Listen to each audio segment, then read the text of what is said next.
Hey guys, welcome to another installment of the Academy, and thanks for watching. Yeah. Hey, you know what? We'll kick off. We'll kick off now, guys. And I appreciate your time. Like I said, I was hoping that a switch from Sunday to Saturday might bump the audience up, and it might actually do the opposite because most guys might be playing. I know I just checked Basel, and there's 10 or 15 games going on, but I do obviously appreciate your time. I hope those of you that don't have operations yet will grab it. The Lizyanka scenarios and the map, I think, were really well done. The scenarios have gotten tremendous response, which is exciting. A couple things from production schedule. You might have noticed if you're paying attention to. I always am in Basel in the MMP playtest room. We've been playtesting some Arnhem stuff. We are MMP is going to be at the 80th anniversary of Arnhem, and in doing so, we decided to put together a little scenario pack of 4 scenarios. 2 of them designed by Brian, and 2 of them designed by Jens Tomonder and the guys over in Arnhem. And we're going to produce that as a little 4 scenario action pack. The proceeds of which will go to a couple of veterans causes in Arnhem. All the proceeds. We're not taking anything from the sale of that product. We're going to do a limited print run, probably 2,000. It'll just be 4 scenarios, but we play tested the hell out of them. 1.5 of them are probably tournament worthy. All 4 of them are a blast. If you can call 4 British paratrooper squads, 2 6-pounders, a mortar against 16 Germans and flame-throwing chars, boring, then you're better men than me. But it's fun. It really is fun. But we've been grinding those out the last couple days, couple weeks, and those are ready to go. We're going to print and have those over at the Arnhem tournament in mid-September. We are going to have Journal 15 ready for ASLOC this year. We're grinding our butts off to do that. One of the concerns right now, we had a backup at the printer, a problem with the printer that had nothing to do with us, which is why Doom Battalions has been delayed. There's a couple things behind that, and that's no excuse. I'm just telling you the truth. The printer had a problem. We had a backup. Doom Battalions was supposed to be out last month, but it's coming. It's in production. We're just missing a couple counter sheets. And once that's done, that'll be up and running and ready to go. We're in the process of finishing the eHazel and the Pocket Hazel rulebooks. Those will be released shortly. And I got to tell you, that's the thing I'm most excited about this year. Yes, the eHazel rulebook will link to the current rulebook hyperlink. So the table of contents will have hyperlinks throughout the regular and the Hazel rulebook, which again I can't wait for. And as Curt, of, go ahead, yeah, quick question on yep, the eHazel. Do you yep, know what will be in it?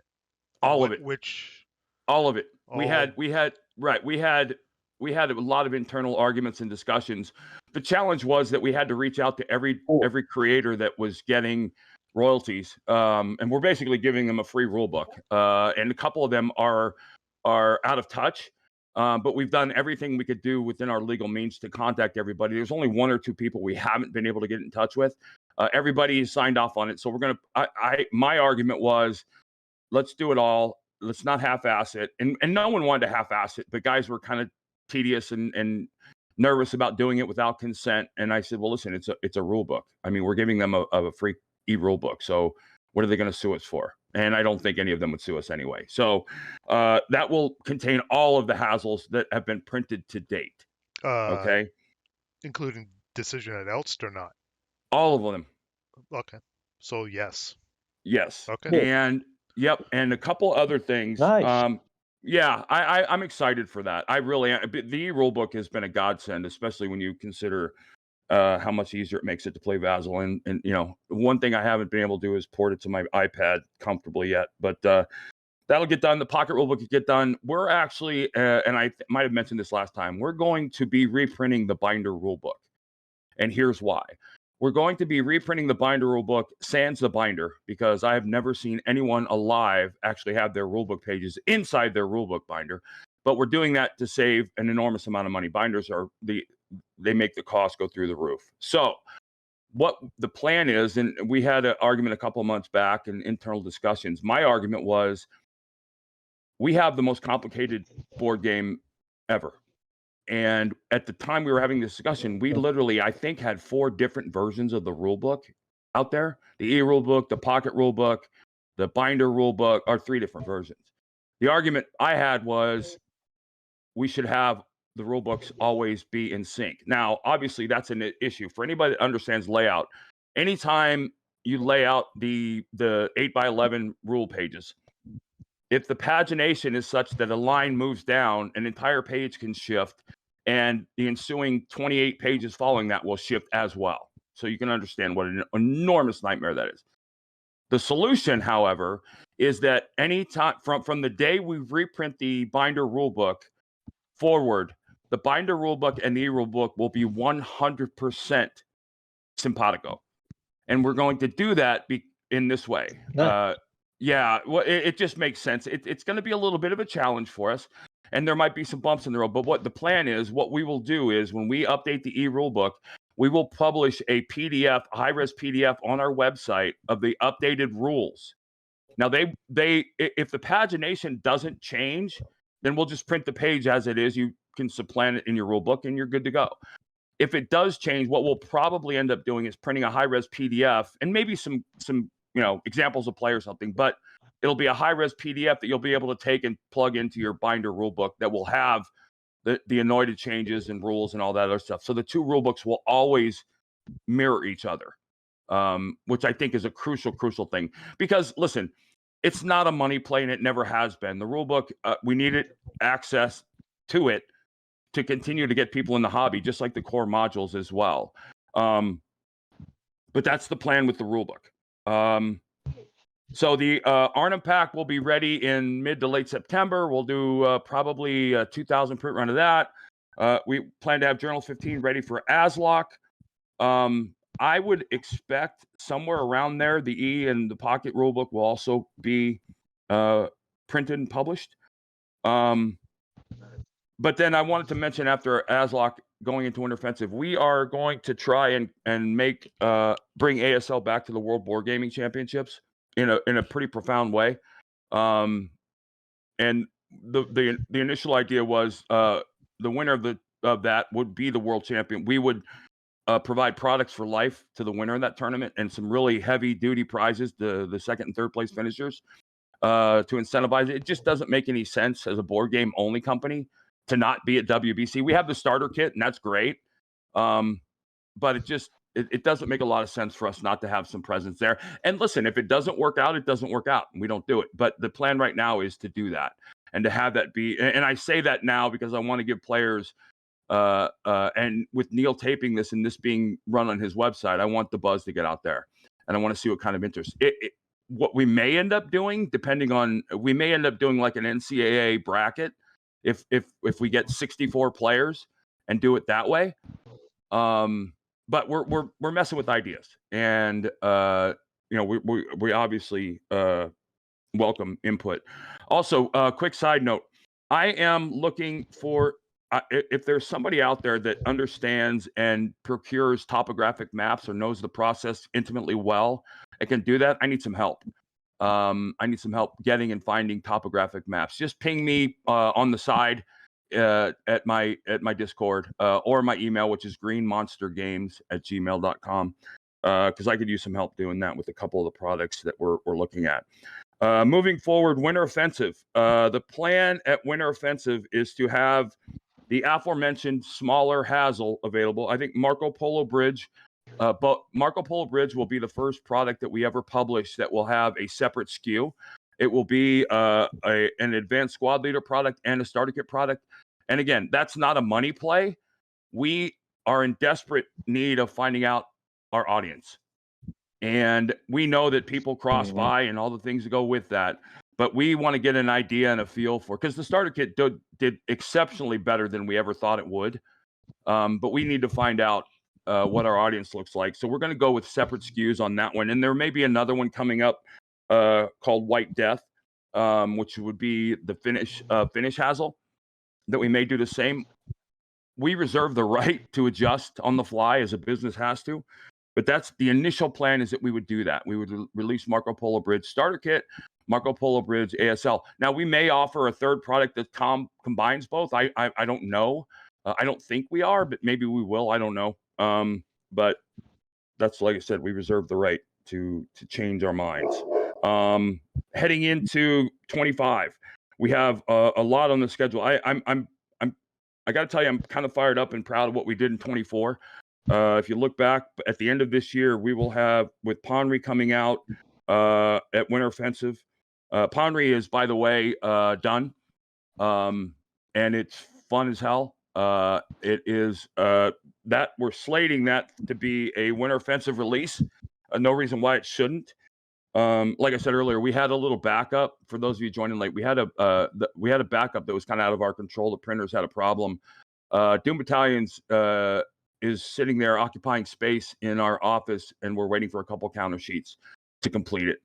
And once it's done, we'll get that out. It should be soon, and by soon I mean in the next 30 to 60 days. What else are we working on? Polish Eagles. The battle around Malawa and a couple other places is something that we're looking at an early 25 release with Kharkov, Andy Rogers, Kharkov in Flames, which is Andy Rogers' brother Hazel to Hatton in Flames, is far along and looking that it will be, again, another early 25 release. One of those more smaller, manageable campaigns. And I would argue Ponry is the same way. The map is gorgeous and fun. The rail stations was a rules nightmare, but I think we figured it out and got it all done. Starter Kit Magazine looks to be a Winter Offensive release. As of right now, Winter Offensive should be a pretty sexy time for ASL players. And I have here, so what we did was Chef DuPont is much like St. Mary-Glise, and it's a smaller Hazel, a lot of scripted events going on in it. That's at a point right now where it's done, and I use air quotes for done, because we put that as a floater. And by that I mean what we're hoping to do is to, if we have a product that gets pushed back a couple months, we might be able to plug Chef DuPont in. We want to keep a pretty steady stream of stuff coming out over the next 2.5 years, and we have no shortage of content to do that. But we're trying to pace ourselves. We're trying to keep the game in front of people's eyes. You guys know where we're headed with our audience, and we're doing a lot of things to try and avoid it. But this generation is not. Even though I think board games and card games are making a big comeback, I think when we look around at World Board Gaming Championships, yes, war games are being played, but a lot of the Euro stuff is driving the market. It's healthy. It's very healthy, which is a good thing. But we have the highest barrier to entry game ever. And I think we all take a little bit of pride in that, and a little snootiness as well. But I think as a group with Neil's website and a couple of the other websites out there, the Facebook pages, I think we have as kind and as accepting and as effort-driven a group of players as any game that exists. Everybody out there that I know of is no problem, and I'm one of those people. I'll play a newbie in a heartbeat. I love teaching people the game. I love seeing new people take up the game. And listen, I know that it's not the driver that we all think it is in many ways, but social media, if we're to believe Facebook, I'm caught up and surprised, especially on the Discord server, at how many new players we have. People getting back into it, people that have had it sitting around, and that always seems to be the case, right? I bought this 20 years ago, never played, and now I'm playing, and I want to learn. And God bless you guys that jump out and offer to help. You guys are the lifeblood of this hobby, and just so you know, greatly appreciated. What else? Spanish Civil War is there. We're looking. I expect that to hit the market sometime before the middle of next year. There's a lot of Chapter H left to do. It is the ultimate in early war. The guys in Spain did a phenomenal job. It will be a very big module. There's a lot of new units. Doing the Chapter H has been fun because there's it's just a lot of early war stuff. Let's put it this way: the anti-tank rifle, if it's in play, is like a King Tiger in this module, which makes it fun. And it's I think going to be a core module. I'm not 100% sure. Four Bridges, I don't know if you guys have seen, Four Bridges has been getting updates from Brian Martuzis. They basically, Four Bridges is a redo of Pegasus Bridge with some map artwork changes. Prima Sol Bridge, which if you haven't played Prima Sol Bridge, guys, and you're not the big Hazel guy, I highly recommend it. Prima Sol Bridge, what else? Arnhem. And then there's what's the fourth? Does anybody remember the fourth bridge is Sicily, I think. I can't remember what it is, but there's a fourth bridge. Anyway, that's being play tested. I expect that as a 25, late 25 probably. Bill Cirillo is working on another Hazel, yet to be named. He's also publishing a magazine. They're putting a magazine together. Point Ground. Yeah. Thank you, Hong Kong. They're putting a magazine together around Twilight of the Reich. Other stuff in the works. Rotterdam, Fox and the Rats. What else? David Devil dropped in. Another for you solo guys. A lot of work is being done and has been done on Red Barricades, a solo Red Barricades product, which is coming along. Yeah, it's very cool. It's very cool. Ken Dunn and a couple guys are working on that one, and that one appears to be good. That also, by the way, Sazzle also is something that is getting done and getting finished, a reprint and redo of all of the Sazzle content. Obviously more in depth on the Allied and Axis miners, and then the stuff that has been printed since then that hopefully, I believe, and don't hold me to this, but I'm pretty sure it is going to be self-contained. All of the content from Sazzle prior to any of the Hazel stuff will be in that product. Couple other things. We're looking at different printers. And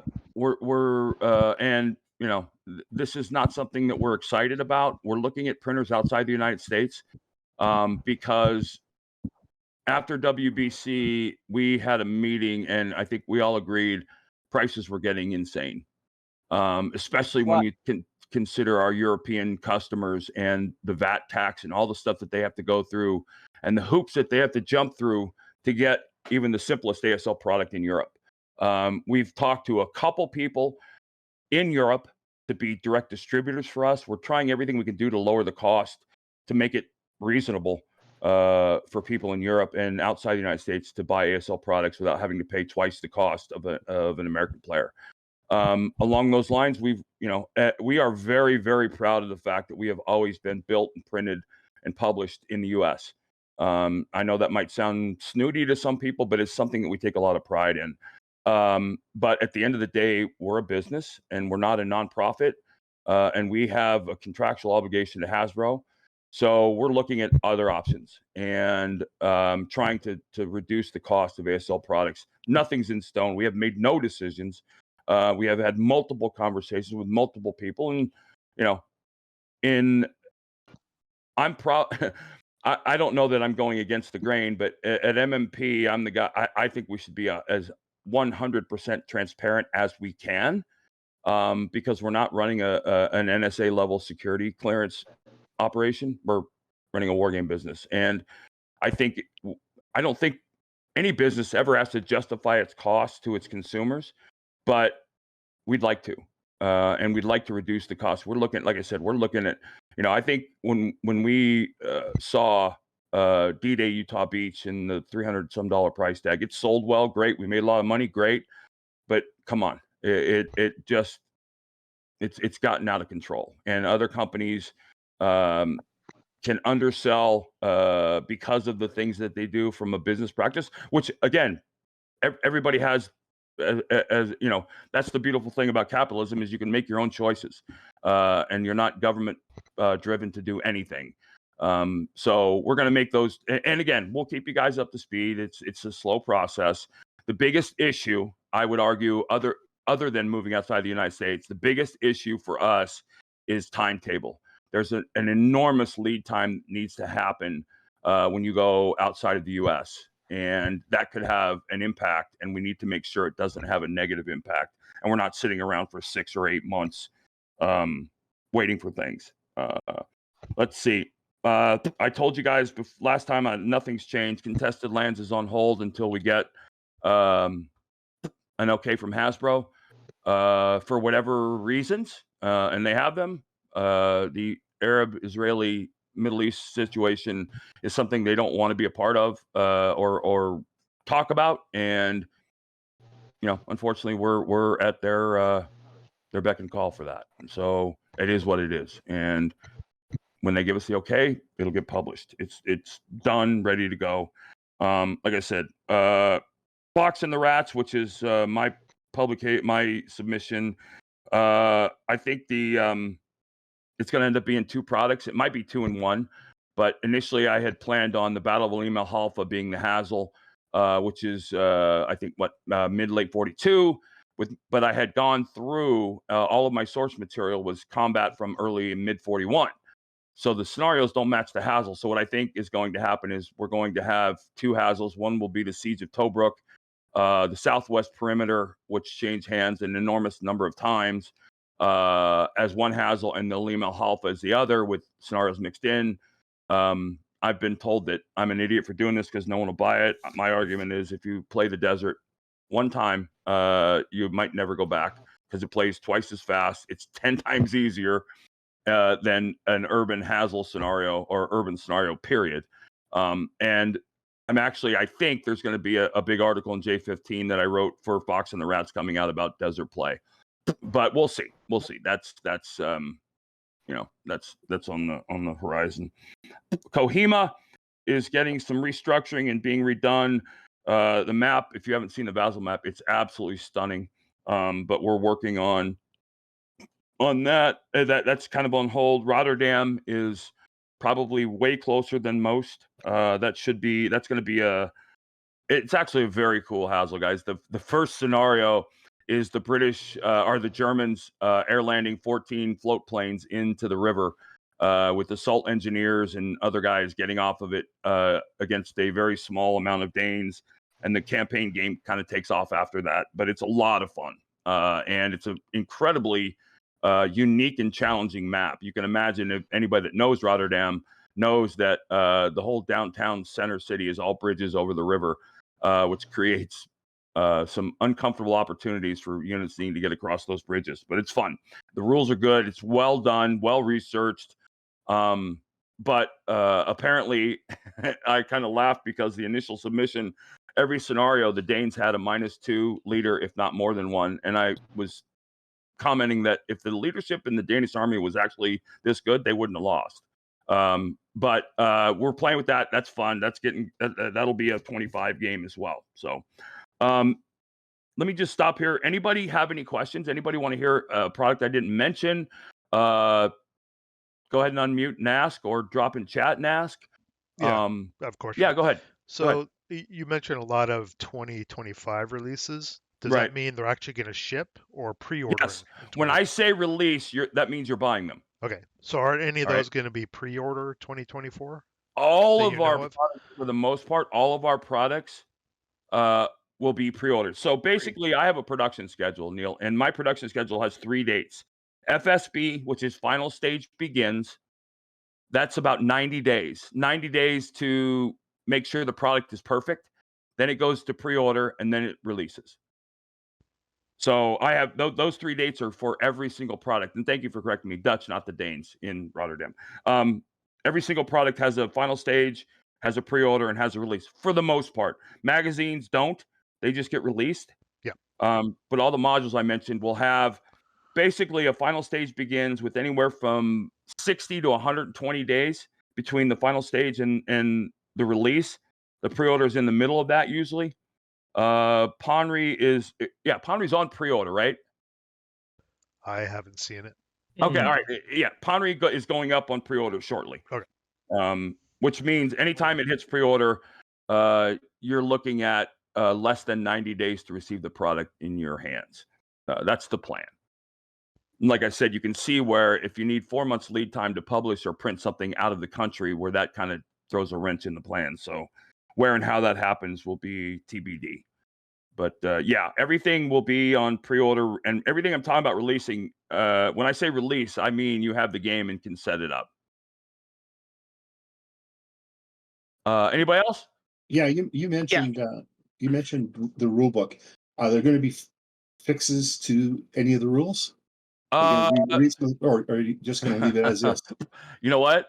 While I don't want to touch this with a 10-foot pole, I don't. Let's put it this way: what one person's fix is another person's. I hate that rule. But yes, I don't know that there's going to be any significant changes. We've gone through, guys, and trust me when I tell you, we spent hours on this. We have looked at and spent countless hours talking about a reprint of the rule book. It is next to impossible.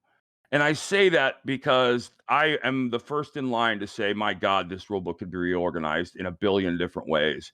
But if you just take any rule and you cross-reference every single reference to that rule in the rule book, first thing you realize is, wow, this could have been laid out better. But second thing you realize is the ability and the potential to break things in a reprint, redo of the rule book is massive. And that would take enormous amounts of time and manpower that we're probably more focused on spending that time and manpower and money in producing ASL products. I mean, the rule book works. It works clunkily in some cases. You could make an argument. You can make an argument. Like I said, it's funny because I got to tell you guys, as the playtest and the submission guy, I see for every product I see a straight submission, I see another submission that says, "Hey, here's 12 SSRs to fix all the rules we think are broke." And I get it. It's such an enormous game, and the rules are so complex. Mike McGrath told me, "Listen, the human wave rules are broken in the city. Human wave rules are broken." Now it takes someone like me 12 hours to figure out what the hell he means. And then he says, "Well, here's the fix." And I'm like, "Well, listen, yeah, I get it, but it's not actually that easy." and Bish can tell you guys as well. But yeah, he just mentioned something that they're still finding, and we're still finding discrepancies between version 1 and version 2 of the rules. So the reprint will probably be, I don't want to say a straight reprint because we'll fix little things that we can. Just play the British, Scott. But the fact of the matter is, you'll get more of a reprint than a redo. But like I said, the number one goal I think for us is to make sure that the e-rule book and the print rule book are in the same state at all times. I think it's unfair to players to ask them to play with two rule books, and we're going to try and make sure we fix that. So, anybody else? Anything else before we move on? What about Solitaire ASL reprint? What's the status of that? That is, I would tell you if 100% it's being sold, it's at about the 75 to 80% line, with most of everything left just being proofing and editing. It's a massive product, right? I mean, it's a massive product because it's going to contain everything Sazzle up to today. So, that is not a small thing. We have a couple just phenomenally dedicated human beings to doing that. We have people play testing some stuff. We have people, a lot of people proofing it, but that's absolutely in the hopper and being actively worked on as we speak. I had mentioned earlier, I don't know if you heard earlier about the Stalingrad Sazzle stuff, is crossed the 50% mark at a minimum. And I don't know what that's going to look like, if it's going to be an insert or its own product. But there are multiple Sazzle products in the works.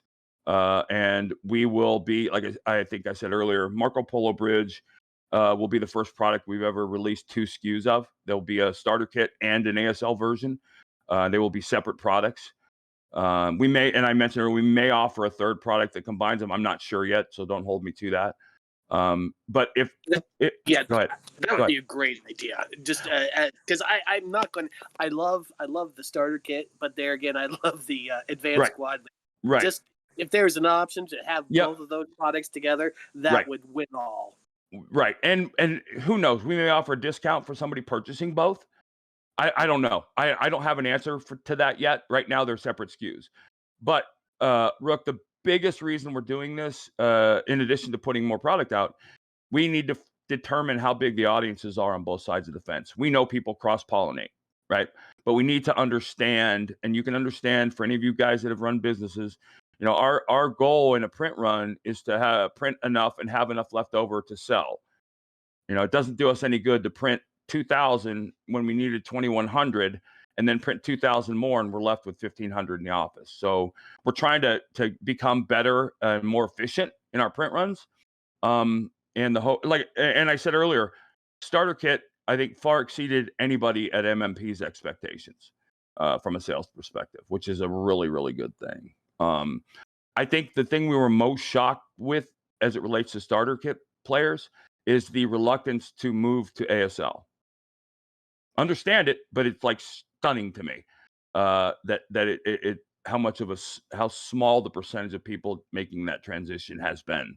No problem with it, but it's a product we're definitely supporting and we'll continue to support, and we'll have its own. We've actually, for the most part, slotted off a complete solitaire team that's their focus in development and all the things go with that. So just know, you starter players know that there is a dedicated group of people to pushing content out on solitaire. So excellent. Thank you very much, Curt. Yep. You answered everything. Yep. Okay. That should be it. Anybody else have a product question? If not, we'll go on to a quick. I mentioned this earlier. One of the things that has become apparent to me as I playtest, and I'm playtesting I'm playing probably 15 scenarios a week in playtesting on the low end, which is kind of cool. But it becomes more obvious in playtests than it does in games for real. How many players lose games at setup? And by that, I mean, you can look at a setup and it playtesting helps that, because my goal and my desire in playtesting, I tell my playtesters, please try and break it, because we need to make sure when we publish it, it's A, balanced, and B, not broke. The Arnhem stuff, like I said, is probably as balanced as we could get them, but we are shooting for 50-50 balance on every single thing we ever publish. Realistic? I don't know. I don't care. That's still the goal. But it became obvious to me from early in the process that players don't understand how you can lose a scenario before the first dice roll. And setting up is one of those ways. And I highlight this rule here, 2.9 setup limitations, just for people. A unit or weapon may not set up overstacked in a hex. It could not, nor in a hex, it could not enter during the normal course of play. But vehicles can set up free of bog immobilization in hexes whose entry might bog. See D.4221. For the possibility of vehicles setting up in hold down status, basically it's a die roll. Infantry may always set up in crest status. No enemy stack may be inspected beyond the top counter prior to the start of play. Up to 10% of your squads can get deployed, and up to 10% of your reserves coming in as reinforcement can be deployed if your nation can freely deploy. You don't need leaders or task checks taken to do that if you're capable of deployment. Now, there's obviously going to be little odds and exceptions and stuff, but one of the things I do notice is people do not set up vehicles in bog terrain, buildings and woods and stuff. In some cases where they should, and you don't take a bog check and don't need to take a bog check setting up in bog terrain, and you can exit that terrain freely as well. The reason I mention that is you can set up a tank in a building and grab the TEM of that building to a shot at you. No overstacking. Vehicles can't set up in motion. No inspecting. Set up in crest status. And you have to make a hold down roll. Now that's obviously pre-SSR. There are SSRs, and actually we have a couple that will allow vehicles to set up in motion, that will restrict the number of movement points. And I wanted to mention this because what I wanted to do is let me show you. Hold on one second.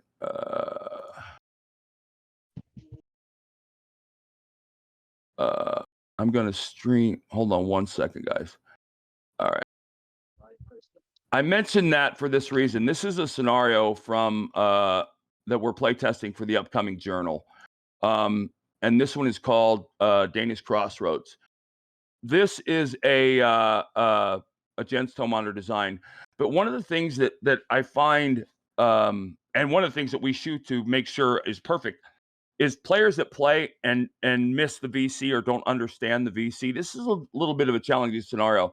So basically, what you have is the Germans coming from the north of the map, and the Danes set up in the south, and the Danes have to set up. So if you look at the scenario, the Danes have 2 of those machine cannons. Per the SSR, one of them has to set up with line of sight to a wreck that's placed in the north part of the map. Now, it's kind of gamey. This allows you to take free line of sight checks prior to setup for this one gun, because it doesn't get to be concealed. And there's a really, really tricky line of sight that I think is imperative that Danes set up the gun every single time there. But what it does now, Bish, correct me if I'm wrong. An SSR allowing you to make a pregame line of sight check is just that. That doesn't mean you can freely do it with everybody. It just means with the unit designated, you're allowed to make that line of sight check. That's correct, but Okay. I mean, I could freely set up. I couldn't Yep. do it. Freely set up that gun in any hex of my setup area. Right. And so there's a gaminess to this SSR in the sense that what Bish just said. I can look at this hex and say, okay, there's a free line of I have line of sight. Or, well, maybe I want to try this hex, and you can check line of sight there. It's kind of a sleazy thing, but it's certainly something to be aware of when you're playing the scenario. And then the other little things that get missed, and I find to be crucially important. If you look at SSR 3, the Danish get to set up their single man counter and support weapons as if the defender at night, which means you get to record them, right? When you set this scenario up, and you have 7 concealment counters. When you set this scenario up, you're looking, as the German player, you want the German player, he's looking at basically 7 or more stacks of single units.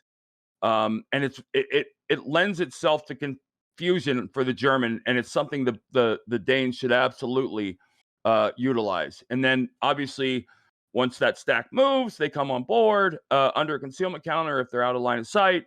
But no other actions. Obviously, if you shoot, they come on board. Blah blah blah. But paying attention to the VC. So if you look at the scenario on the probably bottom third of board 57 is the VC hexes. There's 2 hexes. It's a crossroads inside of a village. At the end of any game turn, if there's not a good order MMC on or adjacent to both those hexes, the Germans win. At the end of the game, the Germans have to have greater than or equal to a squad equivalent or a mobile AFV with functioning MA in either one of those hexes. So make sure that you understand the VC thoroughly, and if not, check with your opponent. But more importantly, I found that a lot of newer players and younger players will move or shoot in a way that isn't conducive or isn't related to the victory conditions. A lot of players will shoot to shoot, not understanding certain aspects of defensive fire, first fire, and final fire. But more important, like I said, everything you do should be geared towards the victory conditions, either by movement. And that's the other thing, too. If you find yourself setting up a defense in a scenario and your first turn movement phase, you're moving multiple units, you had the wrong setup for the most part. Scenarios like this generally go quickly because the Danes set up, the Germans move, the Danes react, or the Dutch react. Am I saying Danes or Dutch? Yeah, okay. But the fact of the matter is, in any scenario, when you're setting up defense, for the most part, if you're talking about defending an object or a location, an area, there shouldn't be a lot of movement on the defender's part. And if there is, probably take a look at your initial setups. I've said before, and I wrote an article, I'm a notebook guy. I've always kept notes. When I played baseball, I did it religiously. I do the same thing with ASL. Now, I don't play, I play test these scenarios a ton, so I will keep notes because of the multiple playings. But I will take broad, generalized notes about defense or offense that I find myself happening multiple times, right? My 3rd straight scenario, I've been defender. Why am I moving so much in the first phase? And And so anyway, but that's kind of one of the things that I've been noticing as I've been play testing. Understand the SSRs. No, the setup rules are not complex, but they're crucial. And understanding deployment, understanding stacking, understanding inspection. Like I said, in Vassal, what I'll do is if I stack a unit pre-game, if I have multiple counters in a stack, I will put a concealment counter under the top counter and hip it. So it doesn't show up as a concealment counter, but the counters under it are concealed. And that's not to prevent cheating, but generally you guys know with the Vassal, you can mouse over something accidentally and see it. And then after turn 1, when you do the line of sight and concealment checks, you just remove the counters or put them on top, whatever it might be. So yeah, so that I just wanted to touch base on that real quick as something that I've really started to notice. And probably the other thing is when you're playing Vassal or any ASL game, always look at the flip side of the vehicle counters. Understand what your smoke number is, understand what the movement point factors and the asterisks and the stars mean. For these armored cars, reverse times 3. They have an SD6, little things. And if you need to just pen it on paper, because I truly believe, and I've spent my life researching people that are great at stuff. Attention to detail is what separates good from bad and good from great. And it's always the little things that matter in a scenario like this. So when you're playing a scenario that has, especially when you're playing one like this that has unopposed armor, make sure you understand the full capabilities, because these 3 armored cars, while they're definitely susceptible to 20, the 20 kills on a 5, I think a 6 in close off 1, which is a 5, it's still a low odds. But these guys right here are literally mobile 8 firepower armored machine guns. And they're nasty because you can fire group the IFE and against 7 morale guys, 8 morale guys. There's only 1 stone building in the scenario. But again, paying attention to those, and the 2F can do the same thing. But understanding in this scenario, if you play this scenario, understand that the 2F is almost like a panther to that 20L on the to kill, and it usually ends up being the counter that swings the game late if you can break the Dutch. Know things like this: the Dutch 20Ls, they're B11s. When they shoot IFE, they're B10s. So maybe you're not taking that 6-up 3 shot from them. And yeah, somebody just mentioned EC and wind, always important.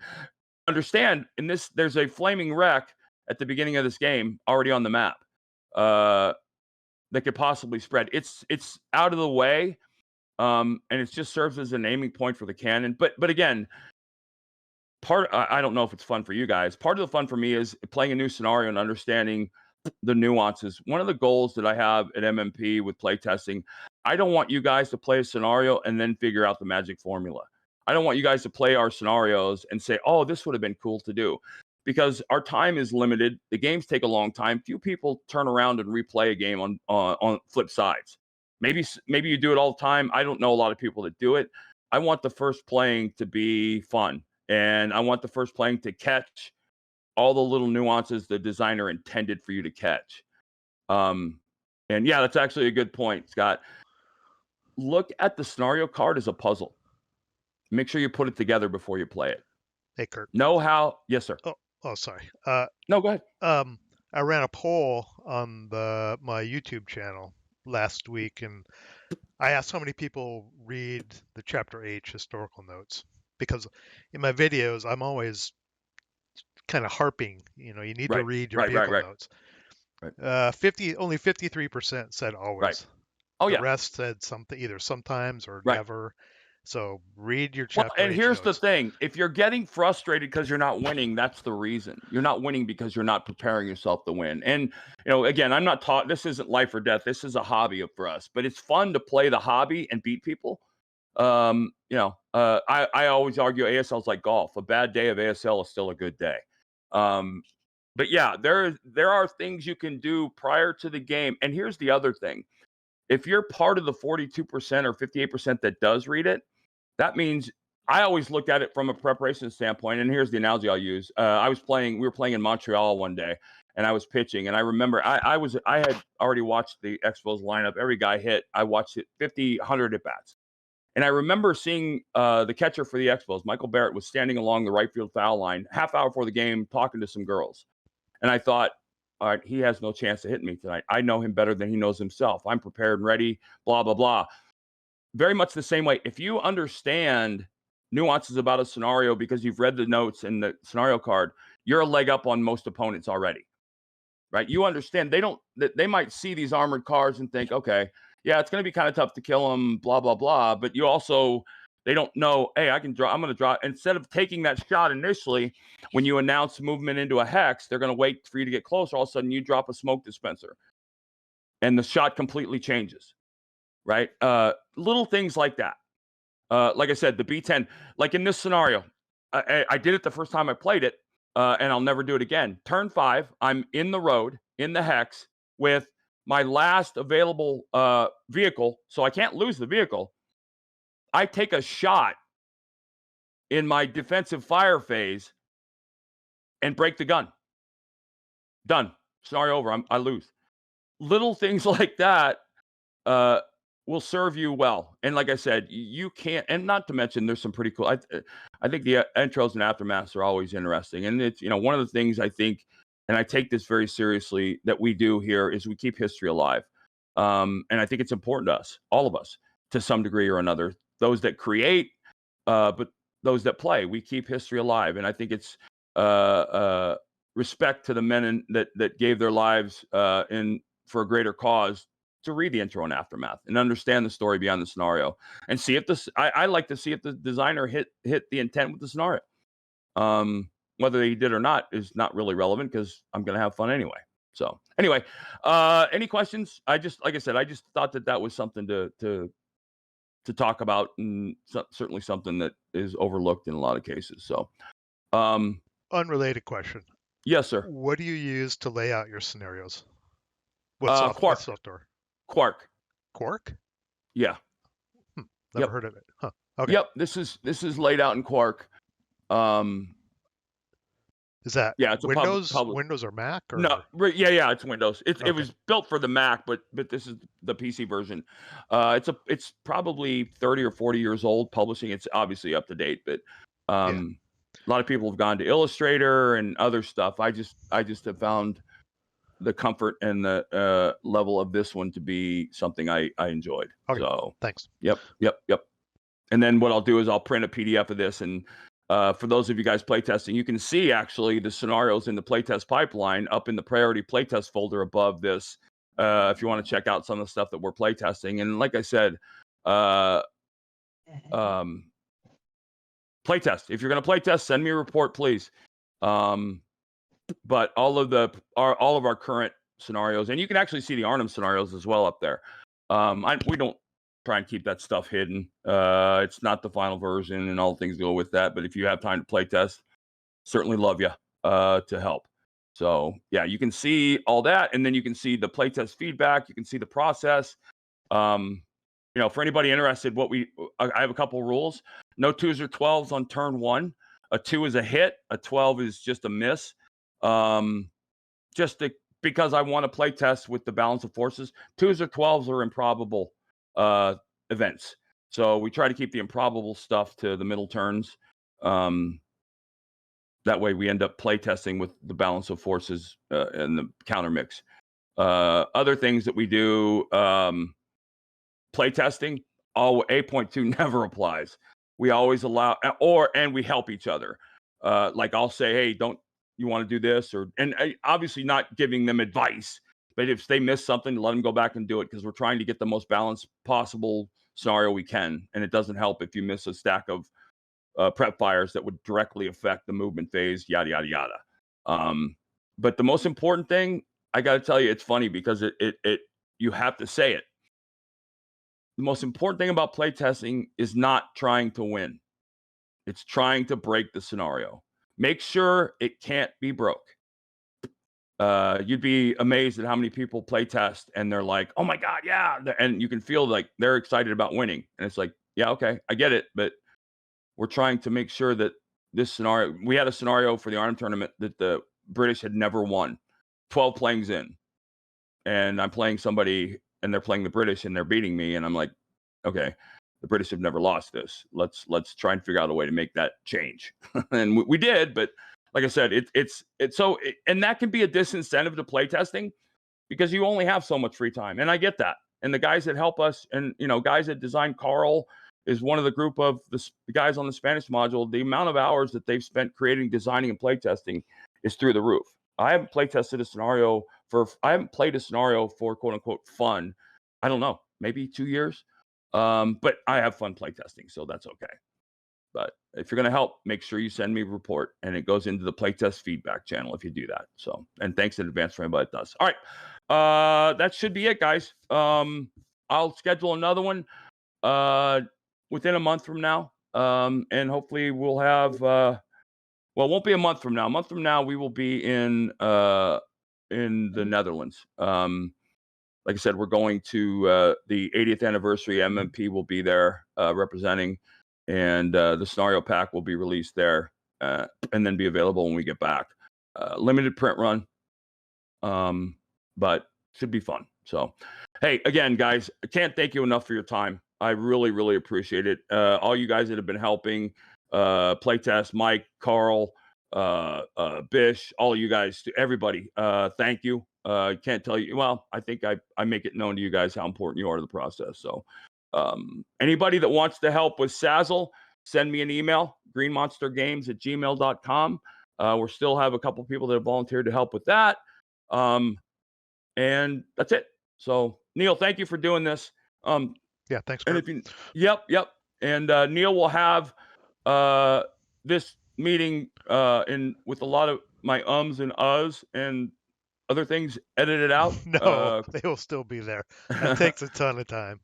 But he'll have it up on the ASLplayers.net, right? Yeah. It'll be on the YouTube channel. Yeah.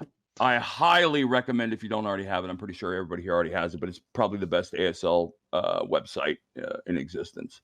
So, and then if you're for those of you that don't know, and everybody here probably already does, Jim Bishop Spera on this chat has a kind of a my thoughts on ASL website, and he is probably one of the 4 or 5 most rules knowledgeable players in the world. He's written some phenomenal articles, and that I can promise you that are in my lexicon of articles I keep to read. If you ever wondered about motion non-stopped and stopped, he has an article figuring it all out. So, and Bish, what is the link to that? Bishop Says? It's Jekyll.com, thebishopsays.com. Either one works. All right. Yeah. No. So thank you guys for that. Yep.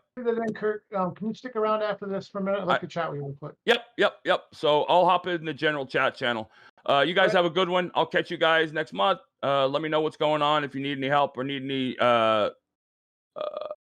updates, just give me a holler. All right. Thank you guys again. Get to the chopper! If you like what you saw, please like, share, and subscribe. If you didn't like what you saw, thanks for watching, and let me know how I can do better. See you in the next video.